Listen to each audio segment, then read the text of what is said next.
Hello, today I'm joined by the members of the Letters for Rose Middletown chapter. Thank you for joining me today. So, what is Letters for Rose? So, Letters for Rose is a volunteer service program that has been founded and run completely by high school students.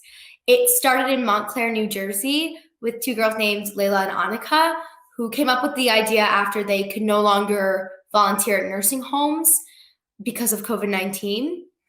Letters for Rose has high school volunteers write and create art and letters to send to nursing home residents to make them feel less lonely during the COVID-19 pandemic. And in reward, they are given service hours, since we also know how hard it's been to obtain service hours during this pandemic where you can't really volunteer anywhere. So, can you guys just introduce yourselves and talk about your role in the team? Sure, I'll start. So my name is Ava Julia. I'm a sophomore at North, and I am the chapter head of the Middletown sector. And it's my responsibility to make sure that everything's running smoothly and that everyone's doing their job. I'm Julia DeMaio. I'm also a sophomore at North, and I'm the social media head along with Lauren Hudson. She also helps me run social media. And so we're just in charge of everything social media, Instagram posts, finding new platforms to reach out to people on, creating different things to post, send out electronically, getting people to post things on their Instagram stories, just all that stuff. I'll go next. I'm Emily. I'm also a sophomore at High School North, and I did the transportation, which means that I pick up letters or I get the letters delivered to my houses. And then I have to make sure I have to read them over and quarantine them and make sure everything's appropriate and stuff like that. And then I drop them off at the community homes so people would be able to get them. I'm Alexis. I'm an outreach coordinator, and my job is to contact nursing homes and keep in touch with them. So my name is Maddie Muir, and I'm one of the ambassadors for Letters for Rose Middletown. And my job as an ambassador is to find the volunteers, reach out to them, give them information, and answer questions that they may have. I'm Claire Mikulski. I'm a junior at Trinity Hall, and I'm also an ambassador. Okay, I'm Jess Ardelina. Like Alexis, I'm an outreach coordinator. So like Alexis said, it's our jobs to find different homes to work with and keep in touch with them and make sure we know everything that's going on with them and gather information for writing letters, any rules they have that they want us to follow, and maybe even in the end we'll get some quotes and photos from them that we're going to be able to use to help promote Letters for Rose moving further. So. Well, it's nice to meet you all. So why did each of you decide to take part in this program? So I personally decided to take part in this program because both my grandparents were in the hospital this year with COVID-19, and I know how much it meant to them to have their family reach out and how much it means to know you're not alone during this, especially since everyone has felt so isolated during this pandemic. It's a really big deal to have people care about them and show that they care. Yeah, for me, I think why I decided to get involved was because my grandma Leah passed away kind of right before the pandemic started. Thank God she didn't have to be alive for all of this, but she was in a nursing home as well. And I think she would have really appreciated knowing that I'm helping at least one person, making one person smile, even just if I have a small part in this process of getting the letters to the residents and just having them read them and just being so happy and just feeling that tiny bit less alone in this super crazy world right now. So. I joined Letters for Rose because obviously you're getting volunteer hours, but it's for a good cause. You're writing letters, and I really it's almost I feel bad for the people in the nursing homes who they have nobody to communicate with, and since COVID happened, not everyone's family can come visit them. So I just thought it would be good to join this so I can volunteer to help people in nursing homes feel better during the pandemic. Yeah, I joined Letters for Rose for, like, really similar reasons to Alexis. Like, I found out about it from Maddie's private story, and at first, like, I saw, like, you could do service hours. I was like, "Great, we obviously need service hours." And then, like, the more I found out, like, what the organization's about, it just, like, it really touched me because I have grandparents that I love, and they're not in nursing homes, but if they were, I'd want somebody to do this for them, and so it's like, why not get involved? My parents have always, like, you know, instilled in me the importance of giving back when you are fortunate enough to, be healthy and safe with your family. So I was like, why not? Okay, so I decided to do Letters for Oath because in the beginning of the pandemic, my grandpa's in a nursing home, and I decided to write some letters to him. And then when I was told about Letters for Rose from Maddie, um, I realized that so many other people didn't have families to have somebody write letters to them, and I wanted to help those people as well as because I knew how lonely like my grandpa was in the nursing home. So yeah.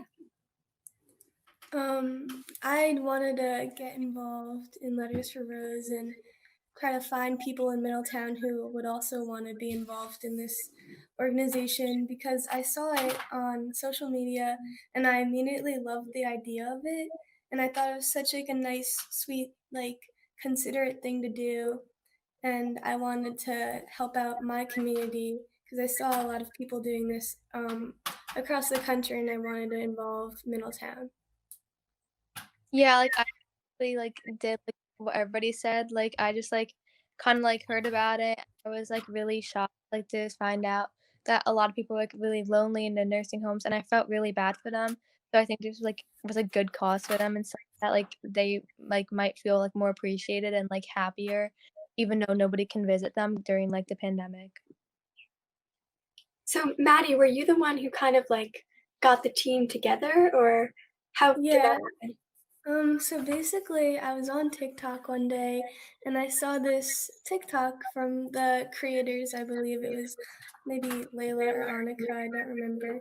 But they were talking about how they started this organization and you could get service hours through it. And I was like, perfect, I love that idea. So I went to the Zoom meeting in like January, at the end of January, and then I just reached out to people I knew, posted about it on my social media, and like let my friends know, and then we got like a little team together. That's so cool. It's funny how like TikTok can bring everyone together, right? hmm So, like, are you friends with everyone here, or like, how did you like get I'd everyone say here?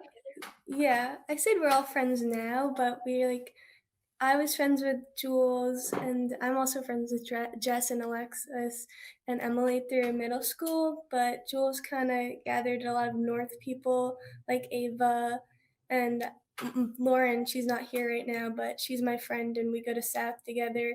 So I kind of involved her in this. And then I know Claire through gymnastics, so I kind of involved her in that too. So that's how we all kind of Right, and I got think such together. a nice thing has been, um, getting to meet other people from different schools. Like, I really only knew Jess, Alexis, and Jules and Emily coming on to this team and getting to meet the girls from South and the girls from Trinity Hall and just get closer with them. And, we go to our meetings and we're talking about Letters for Rose, but then we also have time to bond and become more of a team and get to be friends. And this is an experience that is also setting us up to work on teams in the future. So it's a really nice process to be able to work with my team, and I'm really grateful for everyone here.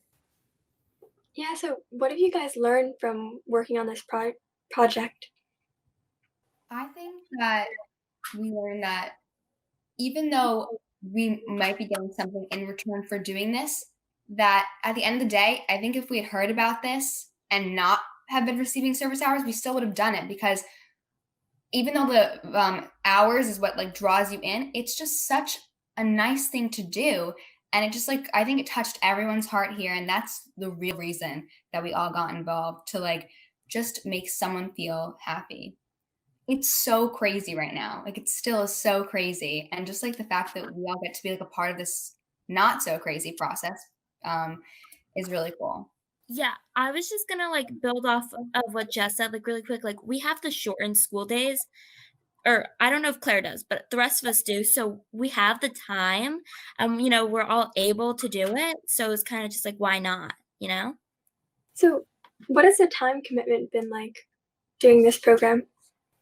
I would say like it does like it we have a meeting every Tuesday at like 8:15 to like whenever it ends. Like since we just started, I feel like we've been like spending a lot more time on this because we have to figure out like which nursing home to use, like how to like transport all the stuff, like how to like to contact the nursing homes and stuff like that.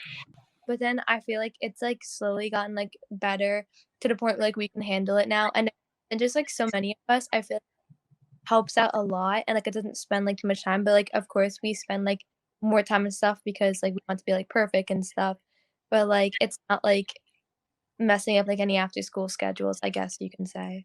Right, and it's nice because we all work with each other to make sure that we can all participate, and that's really what we want. We just want as many people to be as involved as possible because we've gotten to see what a great program this is and what a great thing it's to be a part of and how good it makes you feel. So we've done our best to schedule around each other and make sure that everyone's been able to get involved. We've even been working with RBC and trying to get that school involved as well. It's just such a feel-good thing to do. You can't leave working on this and be like, wow, I didn't do such a good thing just now. It feels so good to know that you're making people feel less alone. So you were talking about how you guys just started this, like working together. So when did you guys start, and how long has the process been so far?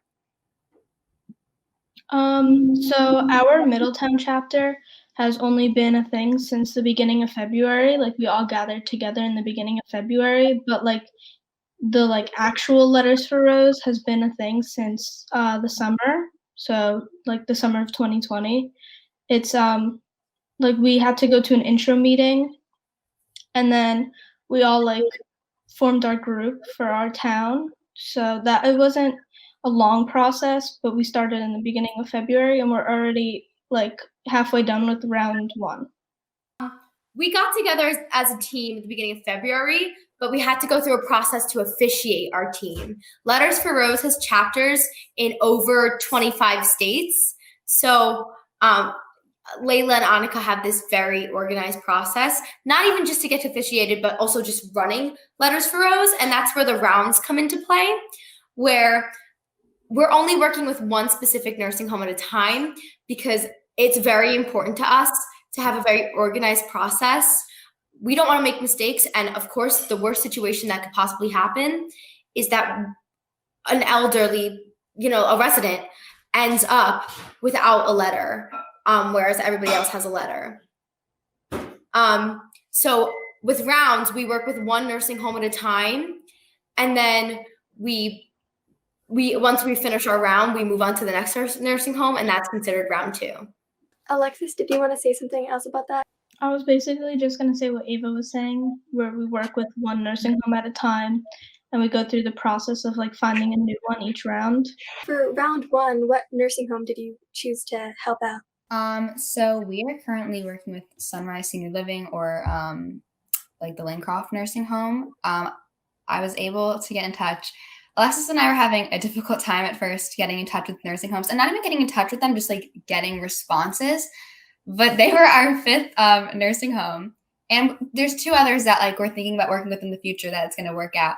But I finally got in touch with, or I finally got a response from the activities director, Camille, and we've been in touch over the phone. And she's so excited to like be involved in this process, and she's super excited about her residents getting letters. So she just sounds like so excited on the phone, and that just makes me even more excited for when Emily finally gets to drop off the letters at the nursing home.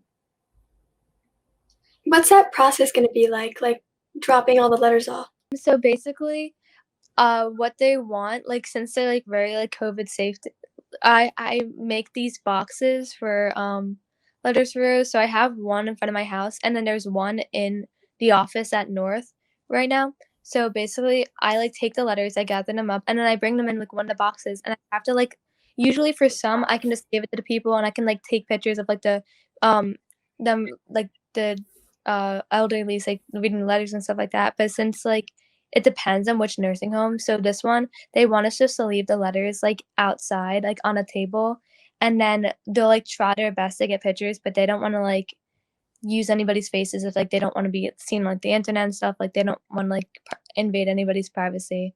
So like basically, I'm just like gonna drop the letters off, and then they will let it like sit outside for a couple of days and like let it quarantine just in case, and then they'll like take it in and like hand out letters themselves. Right. So we have a very important COVID protocol, not only just for the residents at the nursing home, but also for students who are becoming involved, which is what Emily was touching on. The fact that we have drop-off boxes, it's no contact.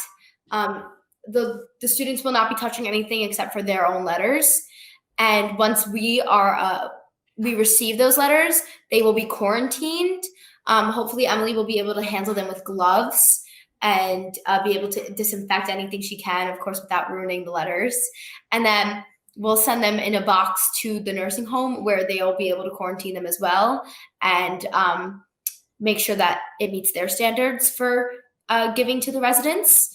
And hopefully we'll be able to receive some photos back or something in return from the elders and the residents, just to know that they received our letters and make sure that our goal was reached and they do feel excited to hear from somebody. So, what will these letters consist of? Like, what are the letters about? Basically, we want the letters to kind of be like you're talking to a friend. So our volunteers are told to just write about what they're doing in their lives right now, like ask questions about them. The elders aren't like writing back, but this gets the people, the residents of the home, to have something to do, to think about, and they can draw pictures, they can name. These letters are just like an update on like a friend. That's so nice. It's so great what you guys are doing. It's so like inspiring. And especially that like the program was created by like teenagers like our age. It's so like inspiring to hear. So how many volunteers are like currently participating? Yeah, so basically right now we have about 40 people signed up to answer letters, plus all of us. I know I'm writing a letter. I don't know if anybody else is in here. But, then there's all of us. There's other people that we're getting involved with other schools. So it should be good. Wow, that's awesome. 40 people. So what types of people are these? Are these just like high school students or can anyone make a letter? Anyone can sign up to make a letter. Adults, children, your younger siblings, your neighbors, your friends. Anybody can get involved, but of course we do want to kind of prioritize students who are looking for volunteer service hours, just because it's a goal of ours to make sure that they're receiving those as well. So we think that's such a great opportunity that they have with our program, but anybody can get involved. We want as many people to get involved as possible. And for this first round, we're looking for 156 letters. But it's not going to stop there, of course. We're going to have round after round after round, and we want as many new people to get involved as possible. How can students get involved for Letters of Rose? So students can get involved with Letters for Rose by going to our Instagram, which is lettersforrose.nj. It's also on the Middletown North website. And we have posters up in Middletown North with QR codes that will bring you to the Google form, which will allow you to sign up as a letter writer. And then you'll further be contacted by one of our ambassadors who will tell you exactly what to do, exactly what the criteria is. And it's your job just to write the letters and get them to us. This first round is ending April 4th that week, so that we can give it to Sunrise of Lincroft. Okay, so that's all my questions. Is there anything else that you would like to add? Thank you for having us, Sophia. Yeah. It's been really nice to be here today and get to talk about this. We're all so excited about this service, and we're really excited to bring it to North and to bring it to everyone who wants to get involved.